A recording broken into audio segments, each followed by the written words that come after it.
welcome to the Soccer Coaching Podcast, brought to you in association with our friends at Soccer Coach Weekly, reflecting our shared ambition to help coaches have the most effective, enjoyable and successful coaching journey for them and their players. We hope you enjoyed this episode and thanks for listening.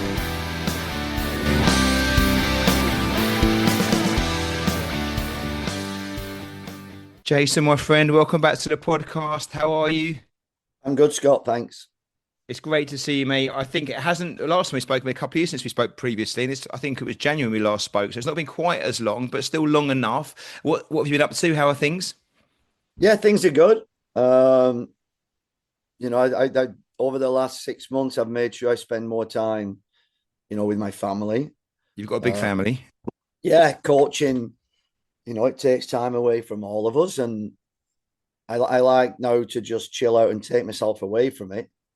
And, whether it's playing board games with the kids or doing something. I go to the gym every morning, so that's good. I started doing classes, which are great. I've never done a class in my life. Well, is it a spin classes, things like that? Is that what this is? They call it GTX. So it's like half cardio, half weights. Right. Okay.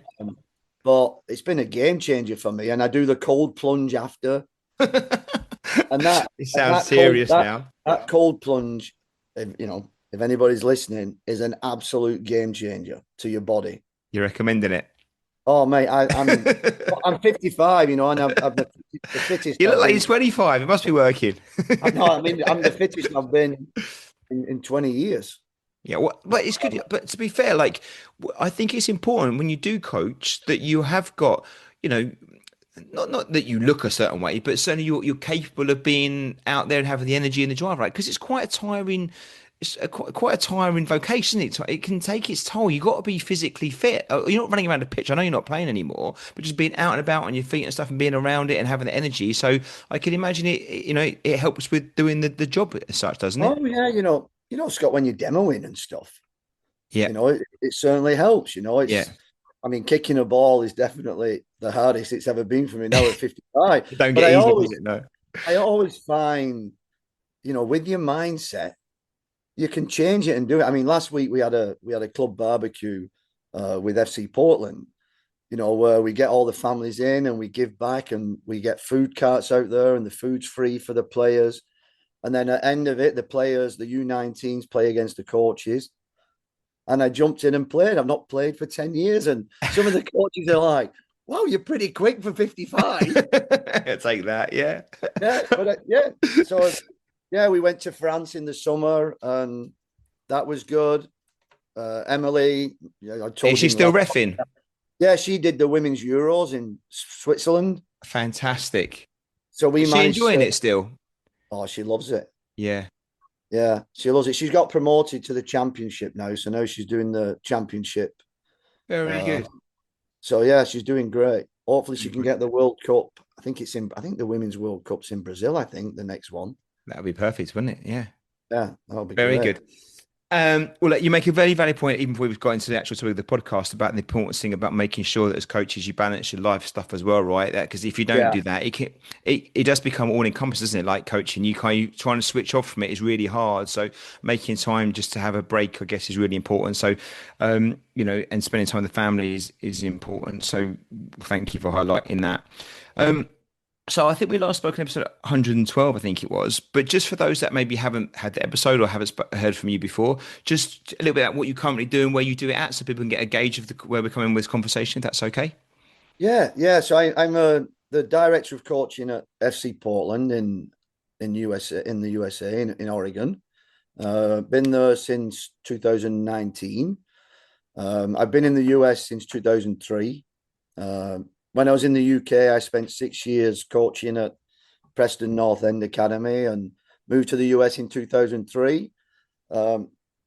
Still at 55, obsessed with football, soccer, obsessed with it.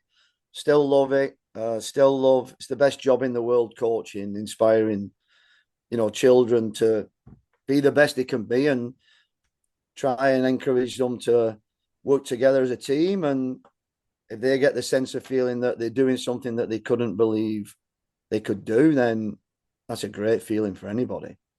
So yes, I've Absolutely. been doing that, and I coached. I live in a town here called Beaverton, and I coached a high school boys team there. I've been doing this is my third year now, and yeah, just having a great time. Love it. And you're still active on LinkedIn, where I see a lot of the things you put out there, which I think are brilliant. You always put out thought-provoking posts on there. Is that the intention with the stuff you put out there, just to get us thinking?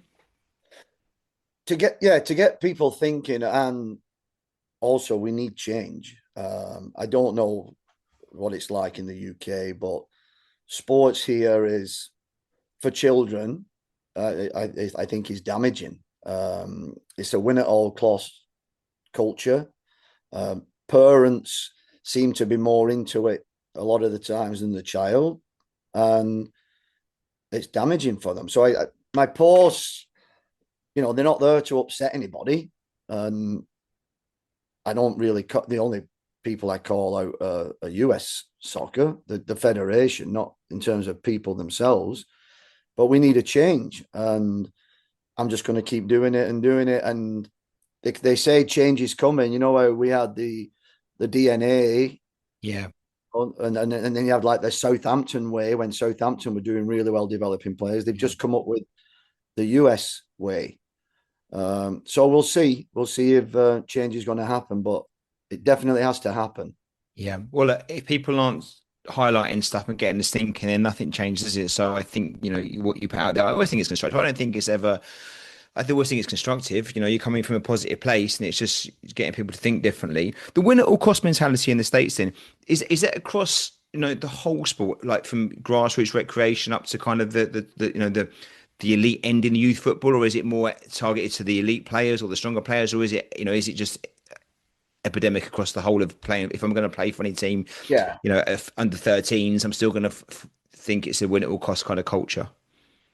Yeah, I think the issue with any youth sport, when you start calling it elite, Mm, I think that's the start of the damaging part, yep. because I don't think you're elite until you become a professional.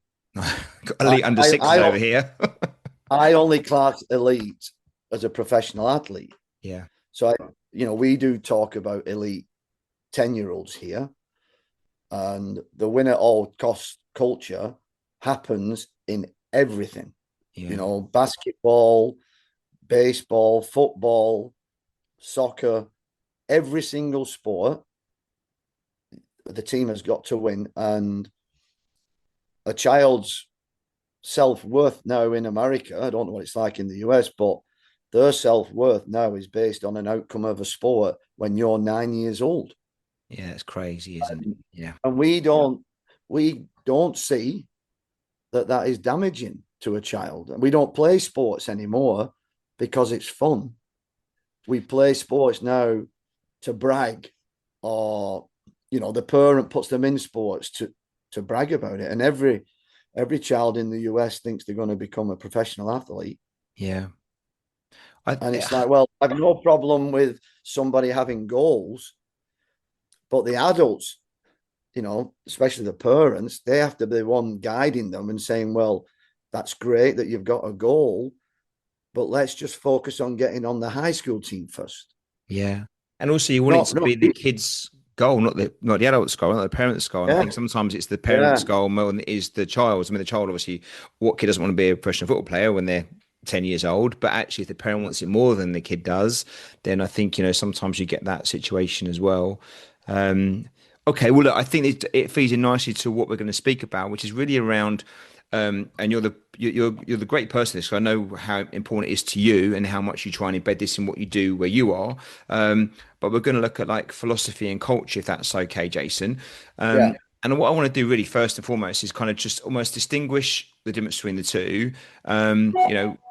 And why they're important, and then we can get into more detail around okay, what it looks like in practice. So I guess first of all, let's look at philosophy. What, in your opinion, what is a philosophy, and then how does that differentiate itself from a culture? yeah. For a lot, this is obviously my opinion, and I hope I can help people. I've always had tried to develop a philosophy, even from my younger days when I started coaching when I was 24. I always wanted some kind of roadmap for myself that's going to help me, obviously teach properly and understand really what I want. So I started my coaching journey like that. I'm not saying that I had the right philosophy, but the number one thing growing up for me is what I got taught and what I kind of have naturally is an empathy for people.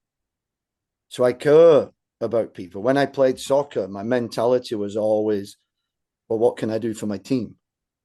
Never about what can I do for myself. So I've been quite lucky in that way, Scott, where building a philosophy, I'm looking at it through a player's eyes, because we all know when we've played and we play for coaches and you're like, I don't even know what this person wants from me. So I always try and look at it through the player's eyes. And, having a philosophy now determines what actions we do. Yeah. And, how you want to play the game and what actions do we want from our players. So this is where the philosophy can help the players. And then once you have a philosophy, I think all the decisions you can make now are judged by your philosophy that you have, and then, can you implement your philosophy now on a practice field? So whatever you're preaching, can you implement that now on a practice field? So where it's making sense to the players. Yeah. And we can't forget that every player obviously learns at a different rate. Every coach learns at a different rate. So I've certainly, over the last 10 years, become a lot more patient, because then you realize, we all learn differently and at different rates. Yeah. We're all different. Everybody, every one of us is unique. I'm certainly a slow learner. So it's given me a ton of patience in terms of, right, I've got the people in place who I believe have good character. Now I've got to have the patience and help them develop. Similarly, like you would with a player, I'd do the same with a coach. So then once you've got this philosophy in place, it's like, well, what are your principles of how you want to play? So now you start implementing those principles. And if you don't have a philosophy, I just think, especially in today's world, you're allowing people to complain and make excuses. Do And you think? they've got every right to. If you don't have a philosophy, I think they've got every right to. Absolutely. And I think, how much of that do you think the reason it's important to you is because that's the kind of play that as a player, these things that you valued. So, empathy, team first, kind of having a clear vision, that's something, embedded with you. I think, do you think because that stuff you value as a player, that's why you value it now in the role you are at? Because you think, actually, what, like, I would struggle as a player to not have had those things. And when did have those things, I felt better for them, and it helped me become as a better player. And the counter side of that is, you think the players then that didn't have that approach or mindset, who go into coaching, do you think those type of players find it hard to embrace philosophy and stuff because actually they didn't recognize it as important at the time? They might be recognizing it now, but they didn't recognize it then. Because I'm just thinking, there's coaches out there like you, which I love, and I'm exactly the same. I need to have that clear vision about where we're going first, otherwise, where am I heading to? I'm in the dark. Yeah. Yeah. But you do meet coaches that are like, oh, Scott, I think that's great, but it's not for me. I can't do that. Like, I just need to get out. I just want to be in the grass. I just want to go and do the coaching. I just want to be there putting cones out and telling players where they've got to run around and stuff, and telling them what to do. It's all about me in the nicest possible way. And I'm trying to work out why there's a difference between certain coaches like you and other coaches that don't embrace it as much. And is it those fundamental things when we first started playing potentially? No, that's the crazy part, how it's hard to make a culture shift, because some people, have empathy, and a lot of Don't people you? don't. Yeah. So, it's like, I think I've said it before, probably on one of your podcasts, but it's like telling someone who has empathy to be mean and selfish. It would be hard for that person to do that. And then having someone who doesn't have empathy, who is mean, say, hey, why don't you be kind to people? It's the They're same probably difference. they're Yeah, probably going to struggle. So exactly. I know I'm super lucky in how I was raised. Yeah, You know, my lifestyle growing up as a kid. You know, seeing my brother passed away when I was really young, and seeing my mum and dad struggle. I yeah, do I do think a lot of it is built from that. I'm sure. Realizing how lucky I am, and figuring things out myself and being resilient. When my brother passed away, he passed away when I was 8, but my first 8 years of my life, that he was sick. Yeah, So that's all I saw, and he was slept in my bedroom, and a lot of the time, Scott, I had to turn the light on to see whether he was still alive or not. And you're a lot just of seeing times, yourself, aren't you? yeah, and and I'm 4 and 5 years Yeah, old, and I had to go downstairs and tell my mum that, he doesn't look good and he's in a coma, and they take him to hospital. And so those kind of things do shape you. of course they Uh, do. Yeah. and I think it shaped me in a positive way. It could go either way, couldn't it? It absolutely can. Yeah, yeah. Well, I And think the good thing about this is then you think, well, our listeners, I know we've got great listeners, and I think for the most part, they listen because they like this conversation that we have, and they want to do things the right way. So I think we've got a lot of an empathetic kind of crowd out there. So I guess we can help me and our listeners kind of understand a bit more about how we embed some of this stuff. But also there'll be people out there that listen that don't embrace it now and aren't there. We've got to try and convince them right and explain actually the benefits to it, because I've seen myself the benefits. So if we go through this now a little bit, we can talk about the culture side, then like how you've put this into practice in some ways, and then obviously what's the results from that. Because none of this is BS. It's all legit. You wouldn't be saying it. There's nothing to sell here apart from just, honest experience and the benefits it's had for you and your players. And hopefully people will be able to pick some of that up in their environments. Um, yeah. what about culture then, Jason? How does culture differentiate from philosophy? Well, obviously, I'm a kind of simple person, so I hope that everything I'm saying is not confusing, and I'm confident it won't be confusing because I like to keep it simple. Do it Uh, for me, please. yeah, I know. So I'd say like a philosophy is a principle, the principles of how you play. Yep. And I would say a culture are the principles of how you behave, how you treat each other, how hard you work, what are your shared values that you have. We all there are a lot of values that you can have, integrity, trust, love, competitiveness, and there are many more. But the culture is kind of like this loop where, people, I believe people have to create the culture, and then the culture then can influence people. Your new people coming in, now they look at it and be like, oh, this is how they do it here. And they can get on board with that. But you've got to get the people in, the right people in, who believe in what you're doing and who are willing to be open-minded and sit down and discuss problems and without arguing. And if they don't use your solution and use somebody else's, and that works, don't get upset about it. If it doesn't work, we might come back to your solution. But like I say at the club, I'll give you my opinion, but if you don't use my opinion, I'm not going to get upset about it. The Yeah. proof's right there in front of us, whether our solutions work or not. Yeah. But once Jason, on you've that point, established, you yeah, can even take that down, can't you? I mean, like I know you're looking at it from a club perspective, and rightly so.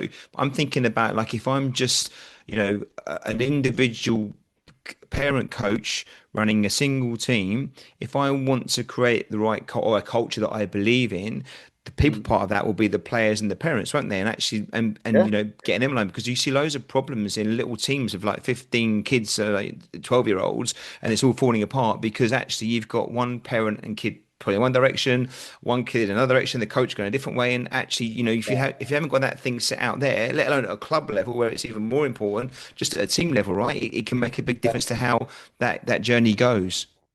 yeah. And culture and philosophy are different because it's kind of very rare you tweak your culture, but you will tweak your philosophy. You'll not get your philosophy right. You'll not write everything down, what you stand for, what you want the players' actions to be.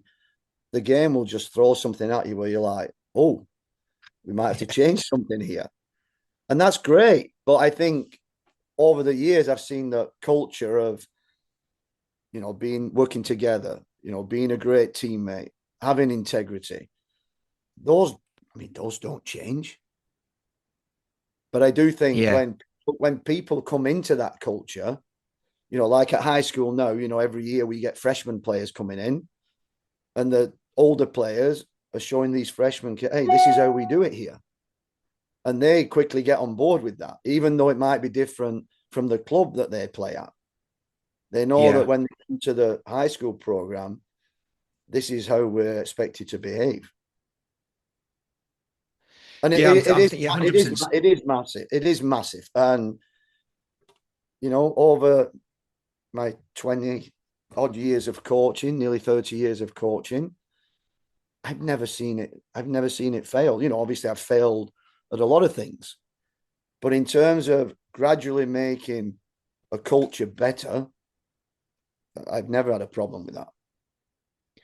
Let's go back then just quickly and say, have you got experiences yourself or have you seen where someone's got a philosophy and they've got a culture, but they're not aligned? So they may have a lovely philosophy, it looks great, but actually the culture is very different. Is that something you've come across before? And if so, what are the problems with that? I would say I think it's really hard to see them not aligned. So I think they come hand in hand. So you've either got a culture and a philosophy, or you've got nothing. But you haven't, yeah. And well, Yeah, then I that's guess then maybe you get a culture that you're not controlling, right? It's just one that's been organically happening because you're not controlling, you're not creating a culture. It's just something that's coming out organically from whatever happens to be around you, which might not always be yeah, the best one, what you want. Yeah, okay, that makes yeah. So sense. because I think they both go hand in hand, don't they? If you Yeah, have a strong culture and strong values, I think as a person, as a leader, you're going to make sure you build a philosophy. yeah, So they kind of come hand in hand. Where a culture that emphasizes consistency. It kind of creates an identity of who you are and what you stand for. And then a philosophy, it emphasizes questioning. What you're doing, is it right? Because whether we like it or not, Scott, if you're selling a philosophy, you have to win. yeah, Because if you're selling a philosophy and you're getting hammered every week, then someone's going to question your philosophy. So yeah. it's kind of youth soccer should be about winning for the players, absolutely, but it shouldn't be about winning for the adults. Whether you're a No. coach or a parent.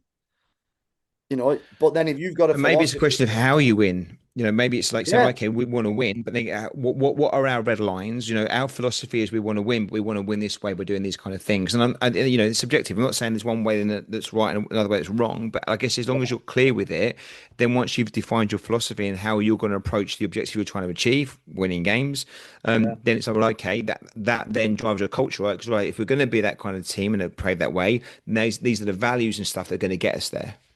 yeah. People, parents can see, players can feel that they're getting better. They may have been losing 6-0. Now it's going down to 2-1.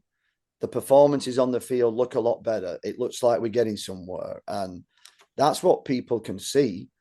I Yeah. picked up a girls' team just over 12 months ago. You know, didn't speak to each other, couldn't win anything, played in like Division Two. This year, September, we're going to be playing in the top division. And that's after, 15 months. And these girls have And been incredible. And are you putting that down in part, at least, to the fact then, well, what did you do to go from where they were to where they are now? It was part of that, the philosophy and the culture thing and getting them feeling more like a family and united them that way. Was that a big part of it, or was it Oh, technical yeah, points? because, and this is where my philosophy, what I had, the things I had in mind of teaching them on the field, that philosophy changed because I knew if I went in there with our principles of play with this particular group of players, they would shut down even more because it's too much. So I think I did mention on the last podcast, I started with that team, and the principles were we have fun, we run, and we compete. And that was it. Didn't go over any coaching points or anything. This is where we've got to go. And I think I told you some of the things I did with the poker chips and, you Yeah. know, now, and then I got a set of playing cards made. And when, on 5 girls, I'd say, pick a card, and they pick a card, and on it would say, be a great cheerleader. We want you to be a cheerleader for one teammate. And then those 5 cards we would read out to the group and say, right, which player do you think was the cheerleader? And they'll be like, oh, Scott. He was Yeah. constantly saying to me, great job. And you're like, Yeah. so I'd say, Scott, did you pull that card? And you're like, yeah. So just Yeah. doing things like that with them. And it helps the mentality that, they're not being judged.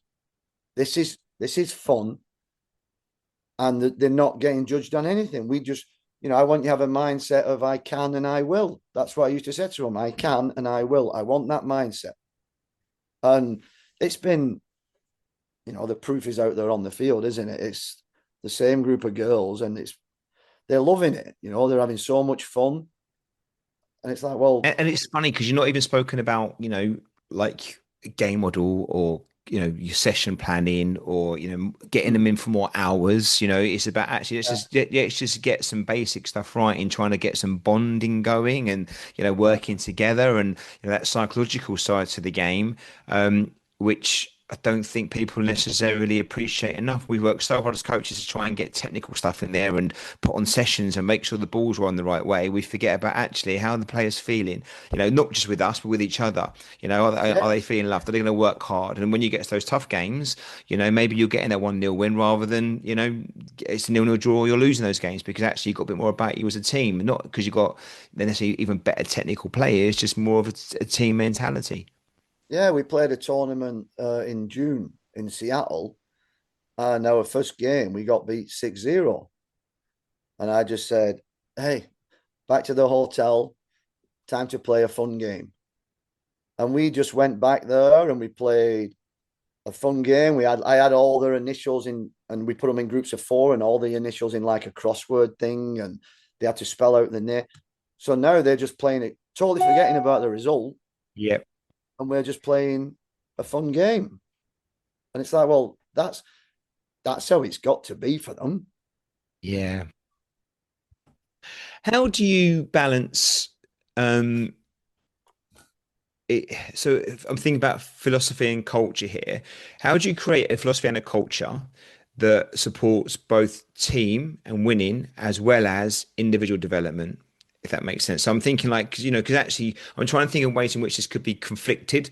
Like, oh, Scott, I don't actually really care about the team. I just want to get better as a player and I might want to go and play at a higher level and move on. How do we Yeah. keep Scott happy in a team environment, but with the same philosophy and culture? Is that, I mean, I'm sure it's possible, but is that something we have to contend and think about? Because it's not everyone's going to be pulling in the same direction all the time for everybody else. You might get a few characters that are in it for themselves, or vice versa.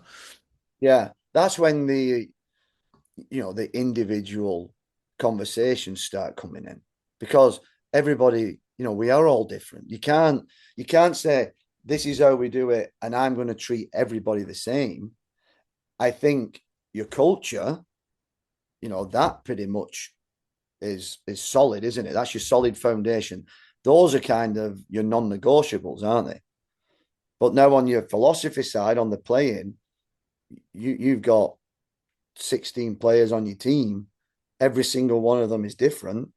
Now you've got to look who's embracing the basics of your philosophy, but now who needs more guidance, and that might include an IDP, an individual development plan. I've just done an IDP for 2 of our high school players because they're Yeah, going to be with me next year.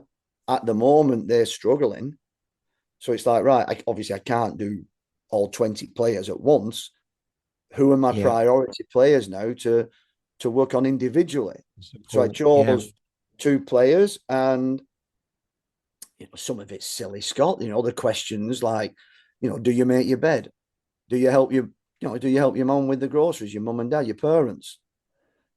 Do you clean your teeth morning and night? Just trying to find out, does this player follow tasks, and one of them Well, was take answering. responsibility, right? I Yeah, think they're great questions. I think we could, maybe the most important questions, like, how independent are they? Are they actually pulling their weight? Are they taking yeah, responsibility of their own, life? Because yeah, actually, it's funny you said it. I might have said this before as well, but I remember going to, I think it was at Spurs. We went to watch, they invite coach along when they get inducted their under 10s, I think it was. And the yeah, guy at the front asked the players, he's always like 9-year-olds, kind of said, how many of you brought water? And they all put their hands up. And he said, how many of you did it, filled your own water bottles up? And I think every hand went down, about two kids put their hands up. And he goes, well, look, I think the two best kids here are going to be you two because you do your own water bottles. And it's like, that's, who's looking after themselves. It was a message, obviously, it's about like taking responsibility for their own yeah, development. But if you're going to get your own yeah, water bottle, mum, that's going to do that for you, then, maybe you're not as focused. It was done in a fun way. It wasn't done in yeah. in a No, negative way, but it was making the same yeah, point you're making about actually, some of the stuff that goes on outside of football is more important than the stuff that in the hour and a half we get with them on a Tuesday night or something. That's more indicative of where they are rather than what they do in front of us, right? yeah. And then so I help, and I just saw even before I'd give them the first weeks of tasks or what I wanted for them, like in week one, just by sitting with them, Scott, and saying, right, here's what we're going to do for you. I just saw a complete mindset change from a kid Really? who didn't look happy coming to practice, and now he's kind of, oh, oh, and one of them played on Monday for me, scored 2 goals, and played last night and was super Gets it. effective in our 1-0 win. Yeah. And I'm like, that's just because, not that I'm a genius, that's just because I took time and I've got Yeah. empathy to care for Yeah. him. But his tasks for the week were, right, you make your bed in the morning and you send me a text every morning of your bed. So now, and then one was arrive at practice before 30 minutes before and jog 2 laps, see if you convince a teammate to do it with you. Brilliant. Love And it. then the next Yeah. one was shake hands with all the coaching staff and 5 of your teammates. So he showed up on our next practice, not 30 minutes early. Yeah. He hadn't, I gave him his IDP on Thursday. This was a Sunday evening practice. So I said to him, hey, what did you think about the weekly tasks I set you? So he said, I don't know. I haven't read them yet. So that's where the accountability part comes in now. I say, well, you've told me you want to get better. I've decided to invest in you. I've given you something on Thursday to read. It's now Sunday evening and Yeah. you haven't read it. That's great. So it's kind of a little bit of tough love, but you're still there to support them. Yeah. I said, look, bud, if you tell me you want to get better, you're kidding yourself because I don't believe that you do. If I'm giving you something and you don't read it. Yeah. So next practice, he's there, with his sneakers on, he's running around the track with a team. I know you probably think it's silly, but trust me, it's not silly. I absolutely don't. I mean, I think that's such valuable learning. I mean, and the most important bit about that was the bit between the Thursday and the Sunday evening. That's where the learning's taken place because actually that's the bit that's had the biggest impact. Him doing nothing for a day and a half or 2.5 days, and then was actually, do you know what? If I want to get better, I have to get myself better. People are around to help me and Yeah, support me, but it's on me. No one can give me what I need. I've got to just embrace what the good people have got around me to make it happen. All we can do, I think, as coaches, is create an environment and a culture and opportunity to get better. But you can't give the kids it, can you? If we could, we'd be all Oh, and millionaires, I wouldn't think we? that's what's wrong with. Well, it's not wrong, but that's how society has changed. When we were kids, Scott, we You had we to did it go and earn it. ourselves, didn't we? We Yeah, did it yeah, ourselves. yeah, We knew there was no complaining because that wouldn't work with our yeah. No parents. one's listening. Yeah, yeah, And nowadays, how many times do kids come up to us and say, "How can I get better? And they put it all on us. yeah. That's why a If it doesn't work, philosophy, it's your fault. yeah, that's why a philosophy is so important. Yeah, Where, if that player's parents decide to come up to me, I can just say, well, hold on. Here's what I did. I handed him his IDP and he didn't read it for 3 days. yeah. Come on, come on. Who's You're that not on? telling Yeah, you're not telling me that's my fault. yeah, That's why philosophy is so important. Scott, because like I said, you've got something to relate back to.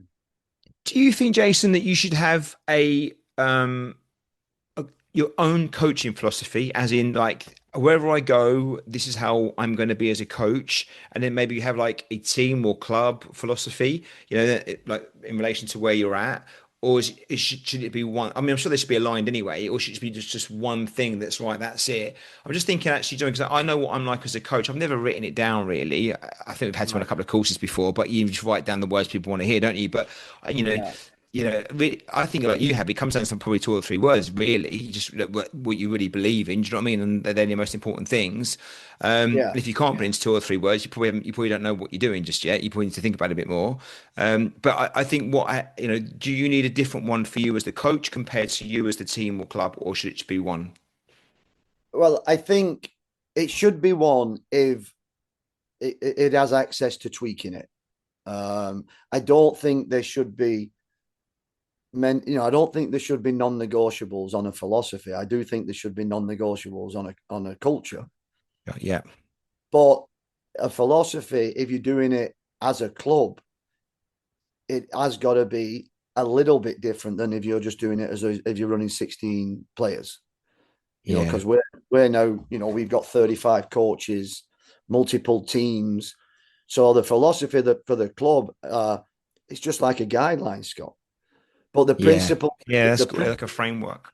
yeah, and the principles of play are just basic stuff, Yeah, of what they are. And yeah, not, a coach can't come in and say, well, I don't do it like that.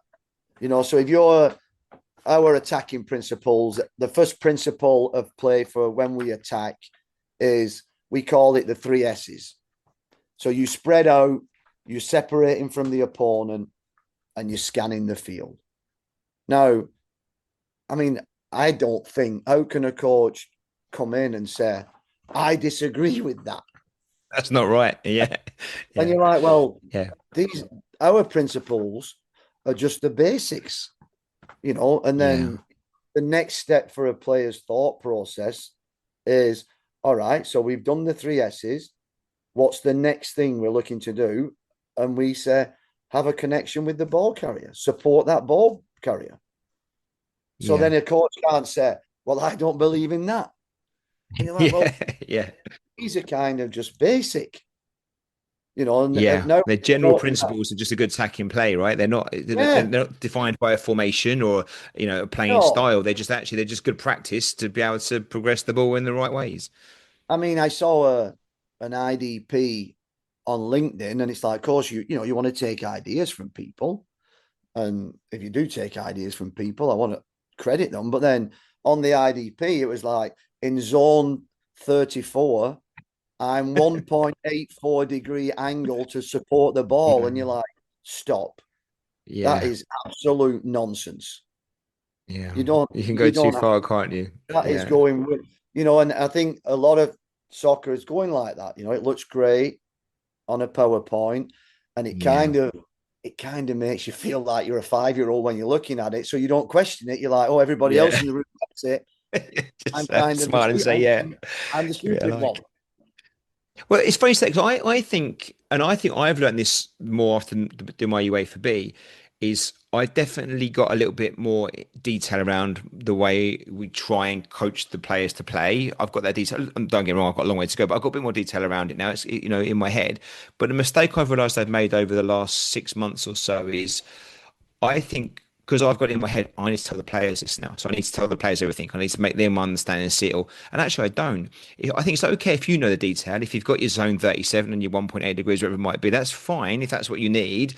But the question is, how do you get it across to your players? The age and stage they're at without them having to feel bogged down about overthinking about something because still enjoying the game, right? And that's I mean, have as much detail as you need. If you've got it, fantastic. And I wish I had more detail in my head and get more things across. But even if I did, what I'm learning now is don't tell the players everything. Don't tell them what you know and what you want. Just find a clever way in which you can bring it out in the sessions so it doesn't become too cognitive. Do you know what I mean? And I think I've done with my players. I think I've made it too cognitive over the last few months. I haven't helped them. I think I've been too much. I need to tell you what I know, and we'll work on this, thinking it's great. But actually, it hasn't helped them at all. They need to not know that stuff. I need to know it and find a Yeah. clever way in which we coach it. Yeah, and that and that's good that you're seeing that. I think when you don't see that, then there's a problem. And Yeah. this is why you've always got to be looking. And this is why this is why you'll never master coaching, Scott. You've always be looking of ways that are going to Not help the just me, I player. hope you mean. No, no, and looking, no, and looking, Oh, looking you are through the right though. eyes, looking through the eyes of the player. Yeah. Like Yeah. like I said with the team that I have now, I started with no principles. Now, when I coach a session with them now, the highest amount I'll go is probably two. Yeah. I don't. That's it. That's all they need. They need here's the session. Here's what we're working on. Here's the moment of the game we're working on. This is the one principle I want you to think about all the time, Yeah. and that is it. Nothing Yeah. else. And Practice that. Yeah. I think I think it definitely helps with um, anxiety levels for the player. You're not throwing defending principles in there, Yeah. attacking principles, and coaching every moment in the game. That's crazy. Yeah.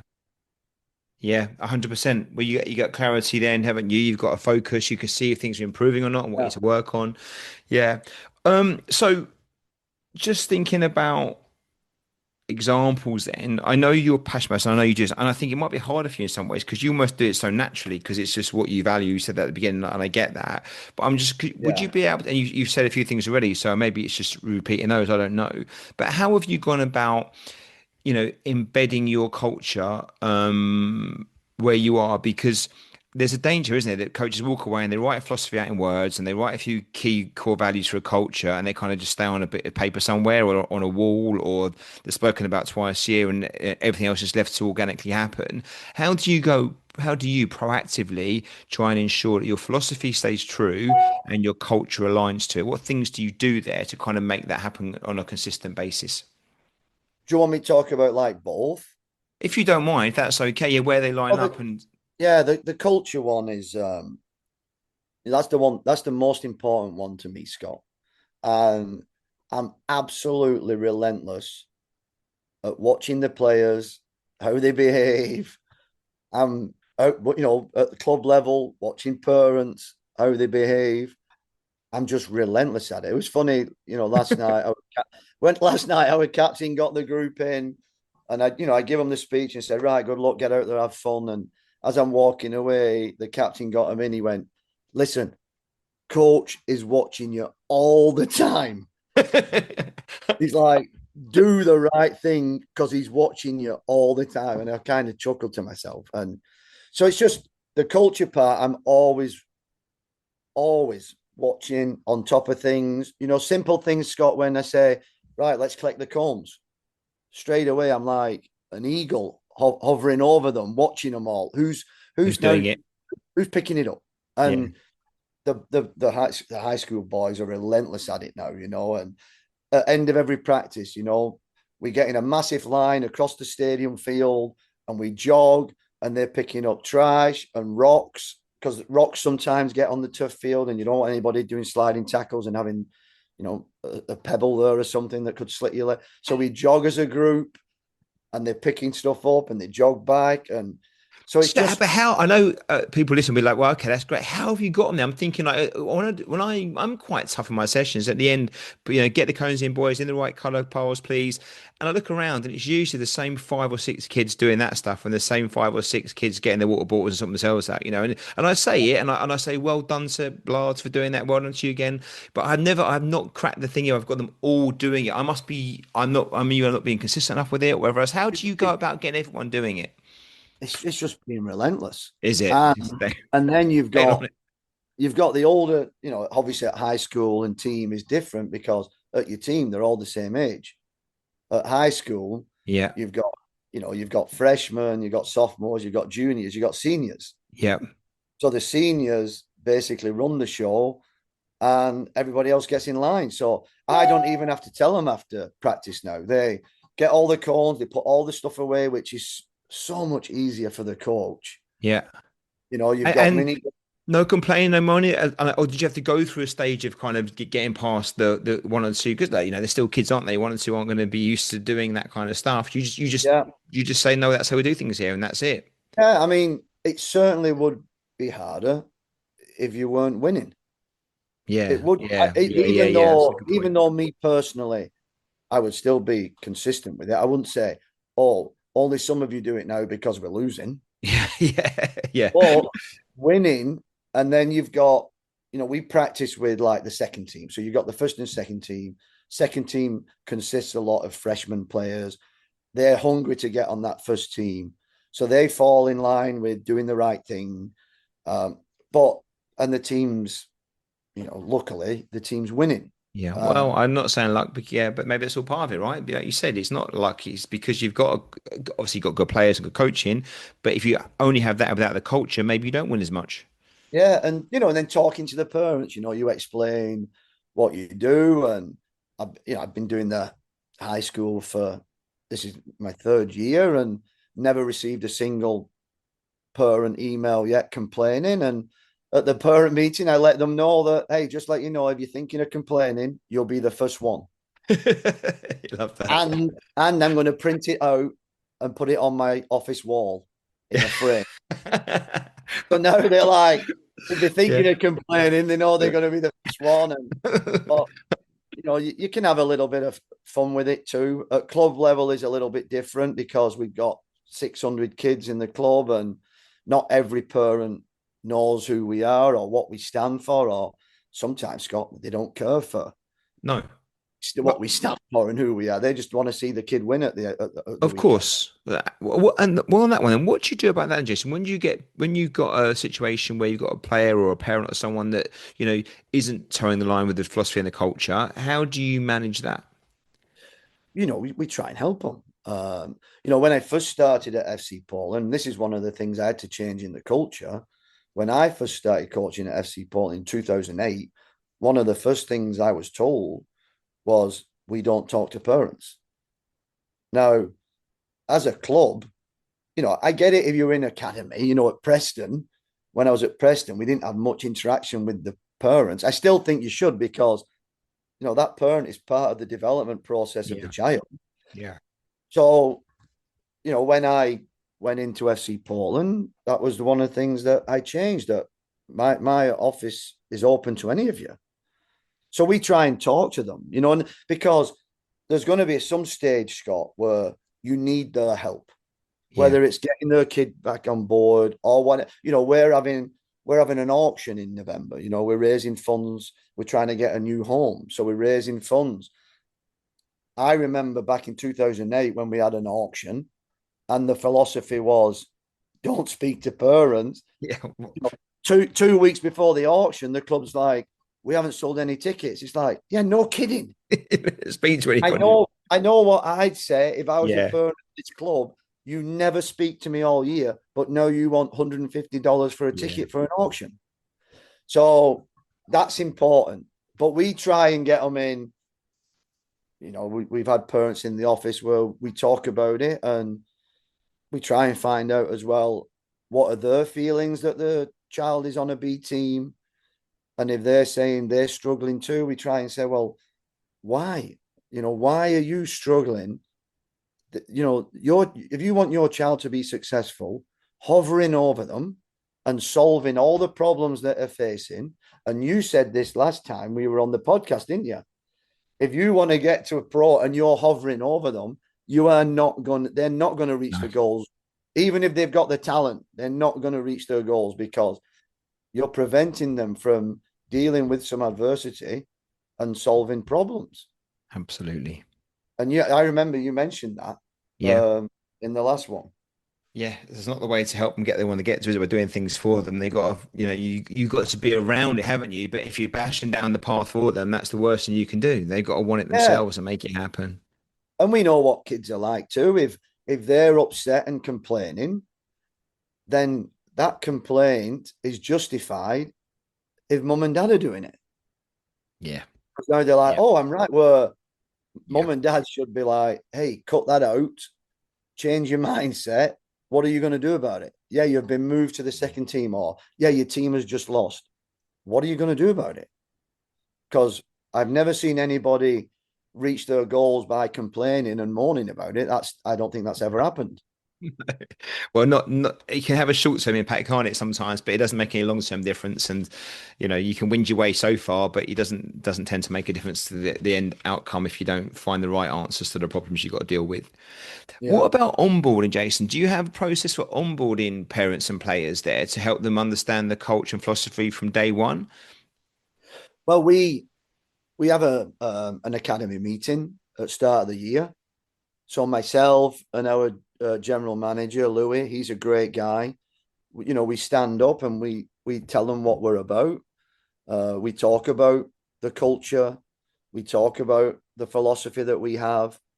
This is how we do things here. We talk about long-term development because that never gets spoken about in youth sports, which is kind of crazy because you think how many of us are late developers. It's probably 99% of us we all develop in later life. Even now at 55, I'm developing better as a dad, as a coach, as a person.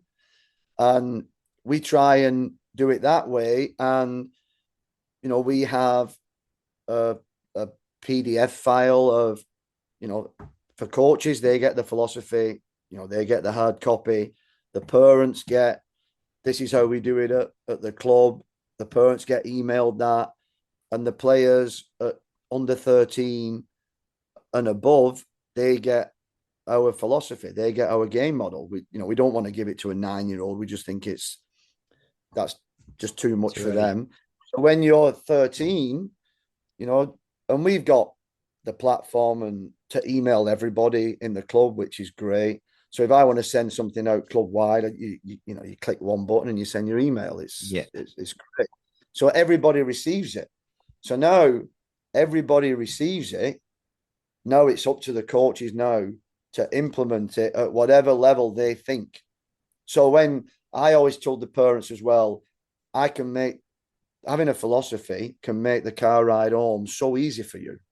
Because all you have, if I'm coaching your child, the question you have to ask them in the car is, what principles did Jason work on?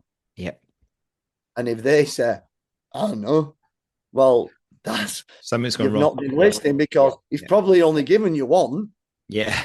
Shouldn't be that hard to know. Yeah. Yeah. Yeah. So then if the child gives the parent that one, then the parent can say, oh, how did that look? What was that about? Yeah. How did you do? So it helps both of them to bond instead of like, how was practice? No, it was all right. How did you do? Oh, I did all right. Well, Or the it, parent coming at it from one angle because they think that's important to them, but not realizing actually what's important to you or the coach that we're coaching the kid. At least you're having the same conversation, right? Because yeah, now it's a joined up kind of approach to development rather than, oh, dad or mum still thinks you should have shot more or done this more because that's what yeah, they think. But actually, no, we were working on combining together or something, or yeah.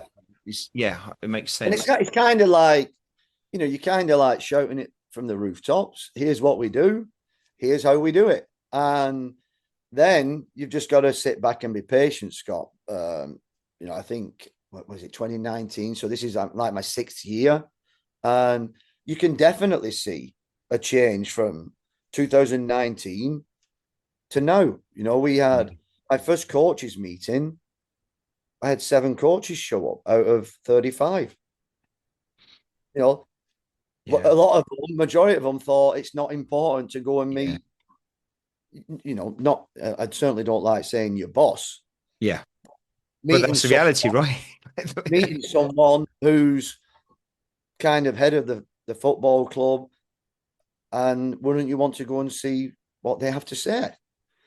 So when we started off with 7 coaches, now I'm thinking, well, the culture here is rotten. And that's what I've got to start on first before I even touch a philosophy. Well, that was my next question around the coaches, because obviously you've worked hard to get a team together that, buy into what, the philosophy and the culture of what you're doing. How much of that is a focus at recruitment? I mean, when you're bringing on new coaches into the family that you've got there, how much emphasis is to make sure they're the right fit because of that? And how do you go about that? Is it just observing them or asking questions to make sure that actually you're getting a good one in there that's going to keep, because like it could fall apart, couldn't it? If you've got the wrong person on the Oh grass yeah, with the kids, it could yeah. fall apart quite quick. I think when I was talking about I'm lucky, like empathy, is kind of in me anyway, and I'm very lucky like that. And I'm not, I don't want to brag, but I'm pretty good at reading somebody or You reading get the a team. sense. Yeah, reading the team or sitting down with someone. When I sit down with someone, I mean, I don't think I even ask Scott, have you got a license? Yeah. Because I want to find out who you are as a human being. Yeah. Uh, I think if I find qualities in you that I like, then I know that you are going to get better. Yeah. In how we do things, I know you're going to be perfect for our culture. And I just want, kind of sounds cheesy, I just want kind people. Yeah. And I think sometimes we miss the way of, we don't think kind people can be successful. And I'm thinking, well, I think if you're successful and kind, I think you're stronger than someone who, a bit of a moron and mean, Yeah. but you're successful. I think the kind person who's successful is stronger. Absolutely. I just think sometimes with coaching, they're not bad people, but if their focus is just about themselves or, just about, well, actually, if it's just about themselves, then they're the coaches you want to kind of try and avoid. Like if it's just, we've got to get the balance right. You want to develop Yeah. yourself and improve, and you've got to look after yourself 100%. But if you're just there for your journey, this role is a giving role, isn't it? It's about being there for the players, whether you're volunteering or you're getting paid for it, it makes a difference. You're there to develop players. And if they're not your main Yeah. focus, then you probably, you got to say, well, why are you doing it in the first place? You don't get to Yeah. teaching to get the salary. You get to teach to try and help people learn and get educated and get better, don't you? So I think Yeah. it's a similar thing. And that's what I said earlier, Scott, looking at it through the player's eyes, not through yours, Yeah. through you looking at it through the player's eyes and saying, like, what can I do for them? How many times have we sat at a desk and planned our practice session and then tear it up, throw it in the trash can? That won't work for my play because you're thinking about them. Yeah. But if you just plan one and it looks amazing without any thought process of going on the field with your players, and then when you go on and it doesn't work and still being like, you lot are terrible, and it's like, well, there's many times I step back and say, hey, my bad. Yep. And I think as well with players, Scott, even if it's not your fault, Sometimes I it's good still just to say as, it. as the adult, as the coach, as the teacher, you should take some responsibility as well. Absolutely, yeah. Well, I think it shows lots of players, and you're big enough to say, actually, that one's on me, and then, and they can recognize that themselves. Yeah. Um, that's been absolutely brilliant, Jason. Thank you so much. I just thinking if if if coaches aren't doing this, well, I'm sure they are. No, let's a better question here. How much should coaches be thinking about this proactively, as they're preparing their sessions and their season, whether it's an individual session or season? Like, I'm planning my training session for next Thursday. I'm thinking about the topic and the philosophy, sorry, and the game model and my key principles and who's going to be there and my starter and everything else. How much do I also think about? Okay, what's my environment going to like? How am I going to make sure the culture's still in there as well? Should I be proactively thinking about that? That should be part of my session planning. Would you go that far with it, or is it just a case of, you just got to have it in the back of your mind? Well, I don't think you can go and do that. Like, you must have one anyway before you go in there, Scott. You can't just go Yeah. now and like, if you don't have one and no philosophy, you can't now turn up to a practice and be like, how can my culture be? So you've No, got to yeah. have. Let me ask you better. So you've got one. Let's say we've got I'm one. sorry, I Philosophy may have culture's all there. misunderstood that question. I'm Yeah, sorry, I bud. didn't ask you very well. So I guess what I'm saying, we've got a culture, got a philosophy.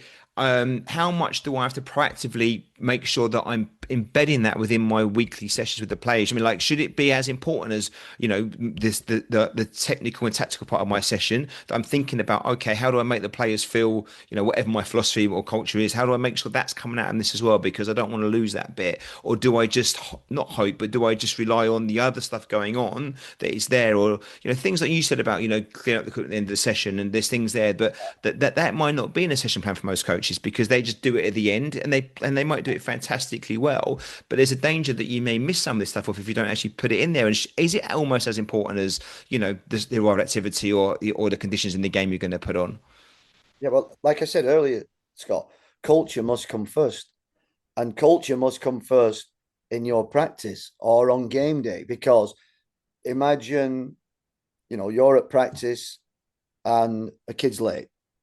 Part of our culture at FC Portland and at high school is if you're late, you come up to the coaches and you say, sorry, I'm late. That's the first thing you do, because we've no problem if you're late, if you come and apologize. But Take responsibility. if you sneak into the line, or you're late and whatever happens, you're having a game after and you get preferential treatment. Let's say, I don't run my players a lot, but let's say before practice, a coach said, right, you run 5 laps. You show up late and coach says, hey, high five, how you doing? And you're the best player, but you don't have to run 5 laps. Yeah. Nothing has been said to you. You Yeah, know that all those players now are like, are you kidding me? Yeah. So now you're more not success of breaking the rules. Yeah. Yeah. So you're not, we have it where, if you miss the buzz going to the game on high school day, you're not starting.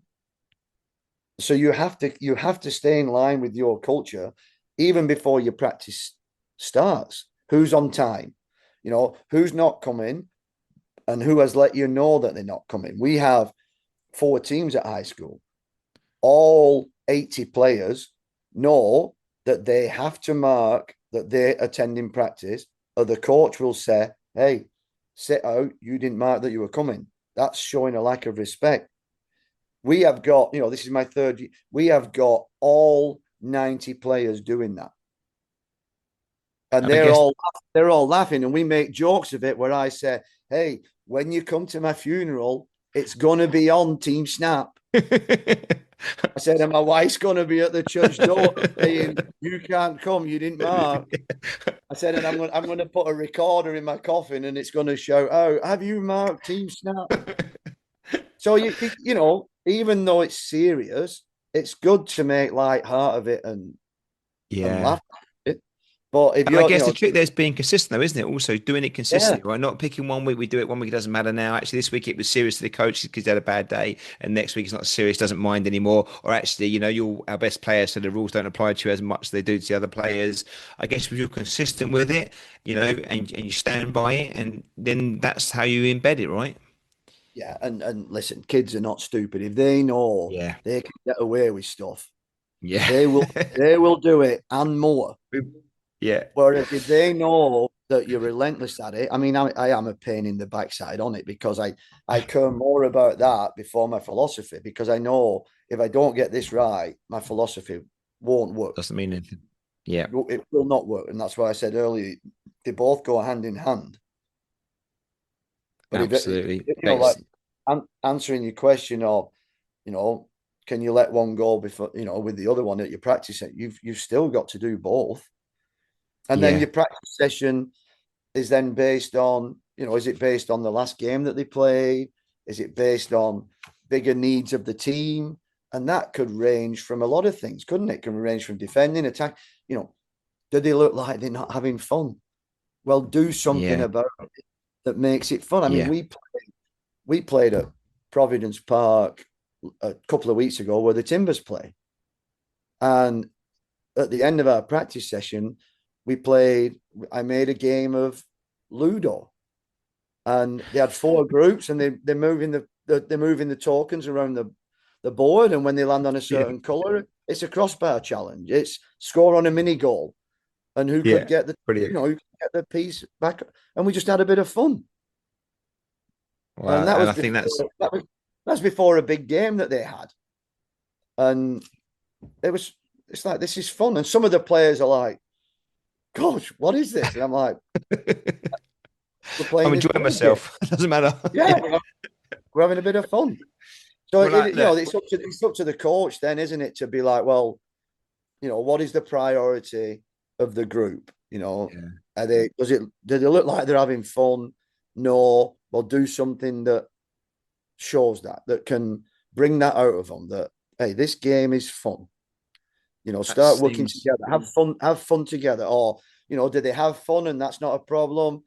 Is defending a problem? Well, look at your principles, tie that principle into your practice session, and keep harping on about it to the players. If you're defending and you want the closest player to press, and then you want support behind.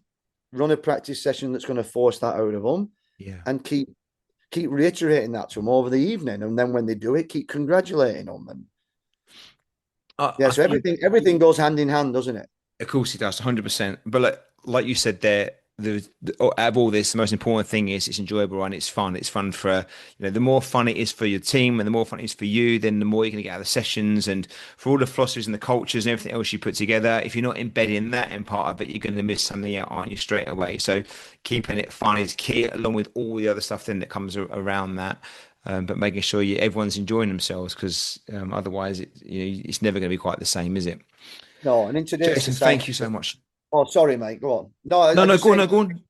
in today's society, a coach has got to be a bigger cheerleader than they've ever been. Absolutely. Yeah. You Yeah. know, I remember growing up, it used to be, oh, a coach can only offer you 5%. I read in a book, years ago, and you're like, oh yeah, the coach only offers 5%. And I agreed with it. Yeah. But Yeah. now it's kind of flip flopped. We've got to Uh, offer so much, and that's fine. But I always try and bring the percent, so if I'm offering 80%, I know I've got to bring that down. And yeah. can we get level at 50-50, or can I go below and get the player Yeah. back up? Get Being them doing a like, bit more. no, Yeah. this Yeah. is about you. Yeah. And maybe that's the real trick to it, or isn't it? It's what you can get the players to do for themselves, and you're just there trying to facilitate that, right, as best you can. Yeah. Yeah.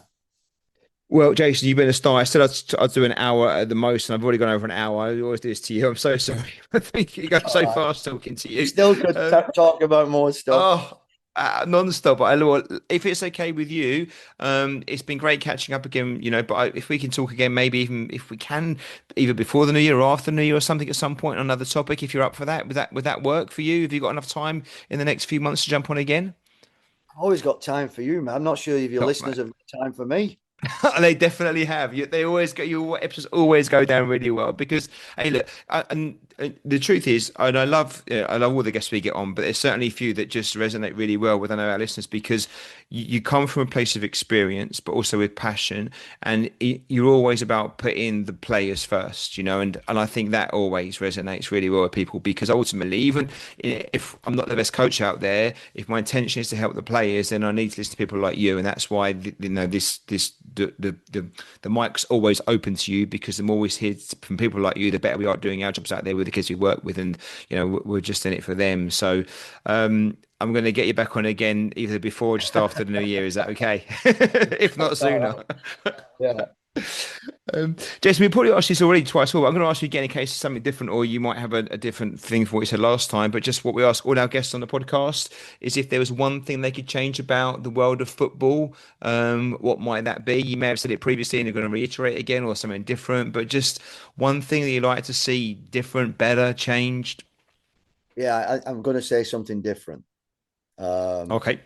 I What would like different? the game, and I don't know how this would work, Scott, but I would like the game to just be given back to the kids. I think I think we've lost a sense of why we do it. I look back and obviously I don't want to keep harping on about when we did it because it is different. But I played because I loved it. And I would Yeah. play on any team that I got put on, whether I got dropped into the reserves, I would play on any team Just wanted to because play. because I loved it. And I didn't have Yeah. any stress of being like, oh, I want to be pro. Yes, I would like to have played at the highest level I possibly could. And whatever level that ended up, I was fine with it. And I think the game needs to be given back to the kids, and adults need to take a step back. And if you're a parent, see yourself as a taxi driver and a cheerleader. That's what you are. And if you're a coach, see yourself as some inspirational person that's going to and could possibly change this person's life. I mean, there's nothing better than a kid saying that coach changed my life. Because I had that. We had a family that moved into our neighborhood, and it just changed the direction where I was going, and it changed my life because of where they grew up. I ended up playing on the neighborhood that they came from, that moved to my, and these people changed my life because they all had great values. They understood what team was, and it changed my life. So I think the adults in the world of sports, they need to take a good look at themselves, and we need to give the game back to the kids. That's a great one, Jason. And I think, I think it might have been Chris Frey said it before, but someone else said something similar, a way back on one of the podcasts, and I couldn't agree more. And it's not getting better; it's only getting worse on that basis, unfortunately. But you're right; we're there for them, aren't we? And what a privilege it is in this position. That even whether you're doing it as a job or you're a volunteer, you're in a position where you can be that inspiration. You've literally got the opportunity to be able to change someone's life. You can get over yourself and your own ego and just Yeah, remember what we're here for. We know we want to win our games, of course we do. But if you're shouting at refs from the touchline, if you're shouting at kids or not playing kids, or you're probably in the wrong space. But yeah, there is a lot of that going around. But the more we can say, do you know what? Remember why we're here. And actually, the win is seeing that kid in 10 years' time, them telling you, do you know what? Thank you so much for what you did for me. So it meant so much. yeah, Don't lose the opportunity just because you want to win a game on a Saturday or a Sunday. It's crazy. yeah. And I think and any organization that is in new sports, that they need to change their mindset of what can we do for you. Why are Yeah. you an organization in new sports? Not to make money. If Yeah. you're there to make money, then there's no way you're going to have a culture and a philosophy that's going to work. We said we had nearly 1,000 kids try out for us this year. It's the most we've ever had, but we had to say no to nearly 400 because we can't take everybody. But we Yeah. could have done, and we could have done, and that's Just saying, cashed in and squeeze people in yeah, and I just, mean, yeah, and saw the pound sign or the dollar signs rather than the quality and the products you're trying to create. Yeah. yeah, yeah, that's $250,000 that we're saying no to. Yeah. But that's Yeah. not why we But do yeah, it. for the That's right not, reasons. yeah, and I think US soccer need to take that path because everything seems to be at the moment take, take, take, and it's like, well, it can't be like that if you want to progress. Yeah. Always thinking what's best for the kids, right? If you can think what's best for the kids and Yeah, make decisions based on that, you're probably going to be okay. yeah, Jason, yeah, thank you so much. What if people want to reach out to you and find out what you're up to and where you are? What's the best way for them to contact you? yeah. So on the FC Portland website, my email's on there. Um, the FC Portland website is fcportland.org. My email's on there. If anybody wants to reach out who think I can help them, I'm more than willing to help. After your podcast, I've reached out to a lot of people with my LinkedIn rants. I've managed to meet a lot of people and speak. And yeah, I think it's all about helping each other. So if I can help an organization or a coach, then and that helps the kids, because these kids are going to have kids, aren't they, Scott? And I hope that Or when become my coaches themselves one day. yeah, yeah, I hope all my kids, when their kids are playing sports, they've learned from myself and my wife on how I should be treating my child as in sports. Yeah. And it all Yeah, it all trickles down, doesn't it? So if we can help these absolutely. kids understand the why, why are they playing, and then they can pass it on to their children, it'll be a better place. Jason, we'll put your website and your the links that in our show notes. People can find it nice and easy. I'm sure you'll get, again, like last time, you'll get people come reach out to you. All I can say is every time I've reached out to you, you always, it's an open door. You give up your time so gracefully, and I'm always grateful for that. And we just need more good people like you banging the drum for the best interest of the kids. So please keep doing it. I know it can be tiring doing the full-time job, doing the family and banging the drum, but please keep doing it because the more people that do, the more chance we've got making some changes, big or small. So thank you again for your time. It's been a pleasure catching up. Oh no, you're welcome, mate. And every time you come on as well, there's always another book. So there's another book in the making. Well, is there? Go on. Tell us about that? Oh no, so this one is it's just my high school experience and what I've gone Right. through, what I've gone through over the last 2.5 years building that program. You know, this program hadn't won a title since 1990, and we won it last year, and it's been an incredible journey. So I wrote about, and then the school is Beaverton, and the nickname are the Beavers. So the book is going to be called Build the Dam.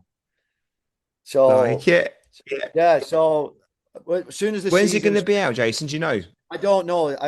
I'm just waiting for the season to end, because I've got to obviously write about what we're doing now and some of the problems I've had now and how we handled it. And it's going to go. The season finishes in November, so hopefully I can finish it up by November.